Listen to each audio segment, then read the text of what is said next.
Eu fui militar envolvido no processo que conduziu ao 25 de Abril. Entrei para a Academia Militar em 1963 e depois fiz 3 comissões em África, em Moçambique, em Angola e na Guiné.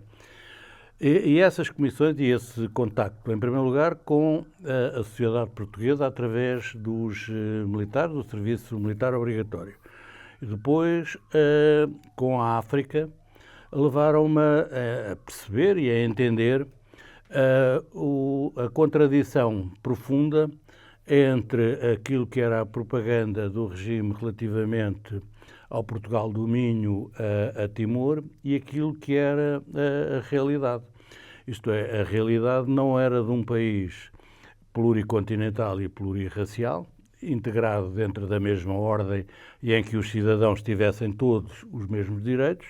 Não, havia os cidadãos de primeira e os cidadãos de segunda e os cidadãos de terceira ou quarta ou quinta categoria, que eram os africanos que se encontravam em zonas onde nunca tinha chegado um branco, ou quando tinha chegado era para exercer repressão e exploração. A guerra tem uma importância decisiva porque ela se tornou eterna, isto é, toda a doutrina militar portuguesa de contra-subversão, e não só a doutrina portuguesa, a doutrina de todos os países europeus e todos os exércitos coloniais, era a de entender que as guerras subversivas e os movimentos de descolonização que as desencadeavam tinham que ter uma resposta política e não uma resposta militar. A resposta militar era apenas o instrumento para ganhar tempo para se encontrar soluções e para também se encontrarem situações as mais vantajosas possíveis para cada uma das partes. Ora bem, o regime do Estado Novo, em primeiro lugar o regime do Dr. Salazar e depois o regime do governo de Marcelo Caetano, entendia que a guerra era uma situação permanente para manter o Estado quo colonial, isto é, não tinha nenhuma perspectiva de resolução da relação entre Portugal e as suas colónias, designadas na altura por províncias ultramarinas. Ora bem, todos os militares sabem, que é da história militar, os riscos, os perigos e as desvantagens das guerras prolongadas. Já há 2500 anos, um grande general e também um grande teórico da guerra, um general chinês, Sun Tzu, num tratado que é clássico, que se estuda nas academias militares, dizia e escreveu que a guerra prolongada é sempre desvantajosa porque ela vai exaurir e desgastar quer o Estado, quer os exércitos. E foi, na realidade, o que aconteceu. À medida que a guerra se ia prolongando ao longo dos tempos, o exército português, as Forças Armadas portuguesas, entraram elas próprias em degradação, chamados fatores de desgaste. Em primeiro lugar, o aumento de mortes, em segundo, o mau enquadramento, o mau treino, por fim, o mau equipamento, porque Portugal não era uma potência industrial e não produzia material de guerra, e do outro lado, ao contrário, os movimentos de libertação e as suas forças de guerrilha iam aumentando a sua organização, a sua capacidade de combate, a sua organização e também até os aspectos morais, isto é, à medida que o tempo corria a favor desses movimentos e corria em desfavor das forças portuguesas. E é esta a situação à qual nós podemos adicionar a situação internacional. Portugal era uma potência cada vez mais isolada no contexto internacional, estava permanentemente a ser condenado nas Nações Unidas, era Portugal e a África do Sul devido ao regime do apartheid. Portugal começou a ser expulso de várias organizações internacionais ou apenas a participar em reuniões técnicas e nunca em reuniões políticas, e tudo isso deu origem a que a minha geração de militares que se sentia europeia e já não tinha nenhum vínculo ideológico ao Estado Novo, nem ao 28 de maio de 1926, e menos ainda até ao salazarismo, que essa geração exigisse, enquanto militares, enquanto conhecedores daquilo que se encontra por trás da guerra, exigisse soluções políticas ao governo que o governo de Marcelo Caetano nunca foi capaz de dar. E o momento de ruptura é o momento do 25 de Abril é um momento que poderia ter ocorrido 6 meses antes, 6 meses depois, mas teria que ser naquela janela de tempo, na medida em que a situação militar em alguns dos territórios, nomeadamente na Guiné, mas também em Moçambique, era já de colapso e de derrota.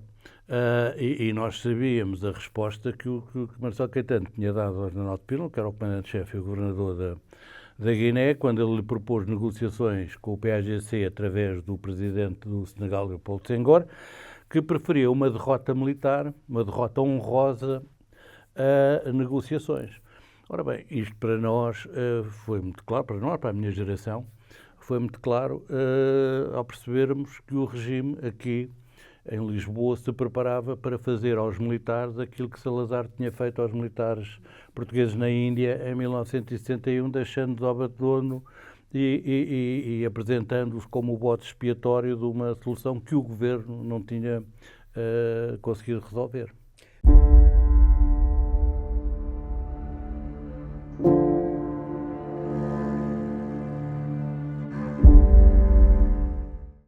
A ideia que nós tínhamos e que é hoje em dia conhecida, Portugal era um regime que era simultaneamente arcaico e anacrónico. E isto só para referirmos o período que caracteriza a política europeia do pós-Segunda Guerra, para não falar já nas razões do subdesenvolvimento ou da pobreza das nações peninsulares. A questão é que, a seguir à Segunda Guerra Mundial, a reconstrução da Europa ocidental, porque na Europa Oriental processou-se com base noutras doutrinas, noutros princípios, o desenvolvimento foi feito através do Estado Social, a criação de um Estado Social, isto é, a reconstrução das indústrias, a reconstrução das infraestruturas e a construção de um edifício de apoio social aos cidadãos europeus que lhes permitiu, por um lado, pronunciarem-se, isto é, intervirem na definição do seu destino através das democracias representativas e, por outro lado, concedeu-lhes uma série de benefícios e privilégios sociais, no caso de previdência social, reformas, férias, apoio à maternidade, à educação, à habitação, que elevaram significativamente o padrão de vida dos cidadãos europeus. Portugal, que não tinha entrado na Segunda Guerra Mundial, que tinha tido uma posição de neutralidade muito dúbia entre o apoio ou a proximidade ideológica ao nazismo e ao fascismo e, por outro lado, a tradicional dependência da Inglaterra, e Salazar balanceou o seu governo entre estas duas forças. Portugal, ficando fora da guerra, ficou também fora da reconstrução europeia e da reconstrução dos tecidos sociais e políticos que aqui ocorreram. E daí que Portugal seja, como eu disse, um regime arcaico, isto é, em que não se integra na modernidade, continua a existir uma ordem social com uma hierarquia formal muito clara, com estratificação social, quem era pobre era para ser pobre, abençoado dos pobres, com a ordem, se souberem o que custa mandar, todos preferem obedecer, que a pobreza é uma consequência divina, isto é, sempre houve pobres e, portanto, é escusado lutarem contra essa situação. E isso, um país rural e, fundamentalmente, também um país dominado pela Igreja Católica mais ultramontana e mais reacionária de toda a Europa. Isto fez com que Portugal não tivesse infraestruturas sanitárias, não tivesse infraestruturas de apoio social. Havia uma percentagem de analfabetismo que entre mulheres e homens variava entre os 30% e os 42%. A escolaridade obrigatória era muito baixa, era a 4ª classe, quando nos outros países já iam na nona classe, isto é, 5 anos a mais de escolaridade obrigatória, o que é importantíssimo para a formação de classes trabalhadoras qualificadas e, portanto, Portugal estava fora deste mundo. Havia, por outro lado, também um movimento de aproximação ou de migração interna para junto das grandes cidades, das grandes urbes, nomeadamente Lisboa e o Porto, que eram cercadas por bairros de lata, com condições miseráveis, e é com este quadro que ainda acontece e que Salazar opta pela guerra. Portanto, nós tínhamos aqui em Portugal um regime arcaico, anacrónico, fora do tempo, fora do novo mundo que se tinha construído a seguir à Segunda Guerra Mundial, com a emergência de duas superpotências, que definiram espaços de influência, de domínio, os Estados Unidos e a União Soviética, e Portugal mantinha-se, juntamente com a Espanha e com a Grécia, fora deste processo, fazendo parte do trio das ditaduras europeias. Havia 3 ditaduras e Portugal era uma delas. É esse Portugal que, em parte, fornece a mão de obra e a carne para canhão para a guerra, e é o mesmo Portugal que fornece o grande contingente que vai para a imigração para a Europa, para a reconstrução europeia, curiosamente. Não se faz reconstrução nem desenvolvimento aqui, mas o grupo social, o grupo geracional que poderia trazer Portugal para a modernidade, vai emigrar para os bidonvilles em França e para as cidades suburbanas da Alemanha. E nesse intervalo passa 2 a 4 anos, nas Forças Armadas a combater. E é esta situação que cria o caldo cultural, político e social que faz com que, quando há a ruptura do regime e há a abertura à democracia, a sociedade portuguesa, que é, por um lado, pobre, mas é, por outro lado, conhecedora do mundo, porque emigrou e porque percorreu estes caminhos da sobrevivência, quer na Europa, quer também, em parte, nas Américas, esse Portugal adere à transformação porque percebe que o caminho é aquele e que o caminho não podia ser aquele a que estava sujeito.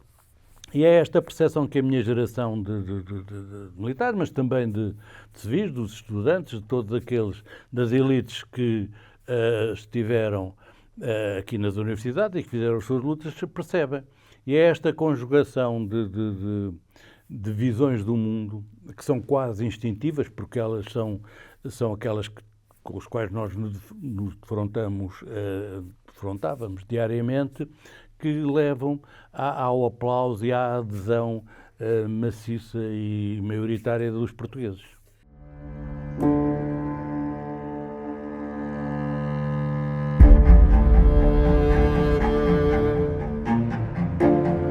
Os golpes militares nunca são... o golpe militar em si nunca é a solução para qualquer problema político e social. É sempre, ou quase sempre, e nesse aspecto o 25 de Abril é uma exceção, que aliás não se tem repetido em mais lado nenhum, mas um golpe de Estado é sempre uma reafirmação de um poder anterior e de um poder de casta. O que acontece aqui em Portugal é que o poder de casta já estava instituído e qualquer ruptura que viesse só poderia ter ou ser em reforço desse poder de uma casta, de uma oligarquia que existia efetivamente, ou podia ser a abertura a um outro regime, ou podia ser qualquer coisa de intermédio que era chamados regimes das democracias iliberais, que são formalmente democracias, têm os mecanismos do voto, mas são de tal forma condicionadas de modo a que os cidadãos e a voz dos cidadãos e os interesses dos cidadãos não têm depois nenhum reflexo no governo. E foram, curiosamente, estas três hipóteses que estiveram em jogo no 25 de Abril. De um lado, a tentativa do grupo de extrema-direita, que tinha como figuras de referência o Presidente da República, o Almirante Américo Tomás, o General Leopoldo da Arriaga e mais um grupo que entendia que o regime deveria endurecer os seus mecanismos de controle sobre a população, deveria investir mais em força militar para resolver militarmente a guerra que era eminentemente política em África. Portanto, essa é uma versão, chamada o golpe de Caúda. A outra versão é a versão da Comissão Coordenadora do Movimento das Forças Armadas, que era terminar com a guerra, promover uma descolonização e o desenvolvimento, digamos que é a geração dos 3Ds, da democracia, do desenvolvimento e da descolonização. E havia depois uma outra facção, que era a de uma democracia tão limitada quanto possível, com um denominador comum médio idêntico àquele que poderia existir em alguns países europeus e que pudesse ser vestido na sociedade portuguesa, que é um pouco a visão neocolonial do General Spínola. Para o 25 de Abril, esta facção ligada ao General Spínola e a facção da Comissão Coordenadora fazem uma aliança. E é curioso que, ao longo de todo o processo que depois foi designado por PREC, aquilo que está em jogo são sempre os choques entre estas duas fações e os projetos políticos que elas representavam. A adesão popular, e é aí a genialidade e o instinto do Otelo Saraiva de Carvalho, é logo no dia 25 de Abril a autorização e a ordem que ele dá ao Salgueiro Maia de deixar o povo entrar no Largo do Carmo e de não haver nenhuma rejeição, nenhum impedimento à sua entrada. E era isto também que estava na cabeça do Salgueiro Maia e na cabeça da minha geração, que tinha uma prática muito grande, ganha em África, de contacto e de relação com os povos que viviam à volta dos quartéis, com aqueles com quem nós nos tínhamos que relacionar no dia-a-dia e portanto, nós não tomávamos nunca o povo como nosso inimigo ou como nosso adversário. Toda a doutrina militar portuguesa era de ganhar a adesão do povo. E é isso que é curioso notar que se vai